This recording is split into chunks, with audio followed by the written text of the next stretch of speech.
Сәлем балалар, ана тілі пәнінен 75-ші сабақ заттың қимылын білдіретін сөздер тақырыбын өтеміз. Балалар, заттың қимылын білдіретін сөздерге не істеді, не қылды, қайтты деген сұрақтар қойылады. Мысалы, ұшты, жүргізді, барды, оқыды. Балалар, суреттерге қарайықшы. Бұлттарға қарайық. Бұлттарда жазылған сөздерді оқиық. Жүзеді, ұшады, өседі. Балалар, енді астында тұрған суреттегі заттың атын осы сөздермен байланыстырып айтайық. Жүзеді, балалар. Не жүзеді, балалар? Балық жүзеді. Балық не істейді? Балық жүзеді. Кеме не істейді? Кеме жүзеді, балалар. Қарлығаш не істейді? Қарлығаш ұшады, балалар. Ал балалар, тағы не ұшады? Дұрыс айтасыңдар, көбелек. Ал балалар, не өседі? Гүл өседі екен, және ағаш өседі екен. Балалар, жақсы, жарайсыңдар. Келесі балалар, бірінші жаттығуға қарайық. Бірінші жаттығу. Мәтінді түсініп оқы, мазмұнын айт.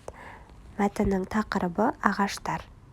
Ағаштардың ауа тазартудан басқа да пайдасы өте көп. Олар көптеген құстар мен жәндіктерге қорек болады. Аң құстарды ыстық күннен, қатты желден, жауыннан қорғайды. Олардың түбінде саңырау құлақтар өседі. Кейбір ағаштар суықтан қорықпайды. Қысы-жазы жасыл қалпында сақталады. Сондай ағаштардың бірі шырша. Ағаштардың көп өскен жерін орманды алқап дейді. Олар жер бетінің көп бөлігін алып жатыр. Бұл мәтін хрестоматиядан алынған екен. Балалар, мәтін бойынша бір-бірімізге сұрақ қояйықшы. Жақсы, жарайсыңдар. Балалар, ағаштар не үшін қажет екен? Дұрыс айтасыңдар. Ағаштар аң құстарды ыстық күннен, қатты желден, жауыннан қорғау үшін қажет екен, балалар? Жақсы, балалар. Балалар, ағаштардың пайдасы қандай? Дұрыс айтасыңдар. Ағаштар ауа тазартады екен, балалар? Және құстар мен жәндіктерге қорек болады екен, балалар? Жақсы, жарайсыңдар, балалар. Балалар, мәтінде қарамен берілген сөздерге сұрақ қояйық. Алдымен қарамен жазылған сөздерді табайық, балалар. Қандай сөздер бар екен? Дұрыс айтасыңдар. Қорғайды және сақталады. Ал енді осы сөздерге сұрақ қояйық. Қорғайды. Не істейді? Қорғайды. Сақталады. Не істейді? Сақталады. Балалар, бұл сөздердің екеуі де заттың қимылын білдіріп тұр екен, балалар? Жақсы, жарайсыңдар, балалар. Олай болса, екінші жаттығуға қарайық. Екінші жаттығу. Сөйлемдерді көшіріп жаз дейді. Және заттың қимылын білдіретін сөздерге сұрақ қой. Олардың байланысын тап дейді. Балалар, сөйлемдерді оқиықшы. Қайың тез өседі, одан үй жиһаздарын жасайды, қабығынан дәрі дайындайды. Жақсы, балалар. Енді осы сөйлемдерді дәптерімізге көркем етіп көшіріп жазамыз. Азат жолдан бастауды ұмытпаймыз. Әр сөйлемнен кейін нүкте қоюды ұмытпаймыз. Жақсы, балалар, жарайсыңдар.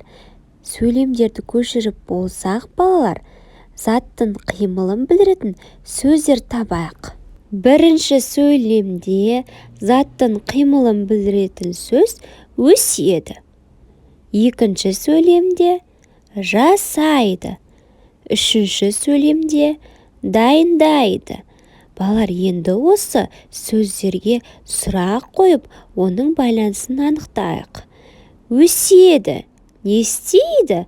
Өседі. Не өседі? Қайың өседі, балалар? Келесі сөйлемдегі сөз жасайды. Не істейді? Жасайды. Не жасайды? Үй жасайды.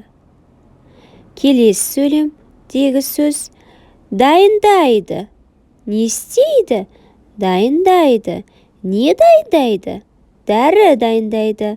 Жақсы, жарайсыңдар балалар. Олай болса, үшінші жаттығуға қарайық. Үшінші жаттығу: көп нүктенің орнына тиісті әріптерді қойып оқы, шыққан сөздер туралы білетініңді айт.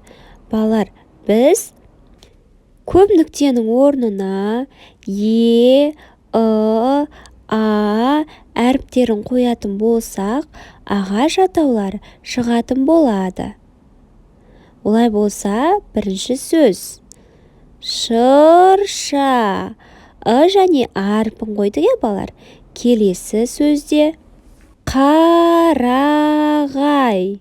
Яғни әрпін қоямыз, балалар. Келесі сөз емен. Ал соңғы сөз қайың. Балалар, енді осы ағаштар туралы не білеміз? Мысалы, шырша туралы не білеміз? Дұрыс айтасыңдар. Шырша ол суықтан қорықпайды, балалар. Қысы-жазы әрқашанда жасыл болып тұрады. Келесі қарағай. Таулы аймақтарда өседі. Өмір сүру ұзақтығы 500-600 жыл.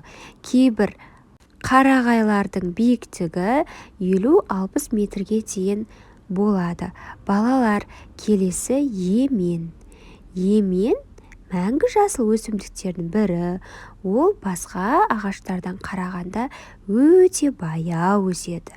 Ал келесі қайың өте биік болып өсетін ағаштардың бірі.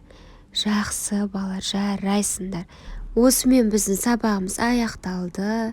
Каналға жазылып, лайк басып, комментарий қалдыруды ұмытпаймыз. Сау болыңдар, балалар.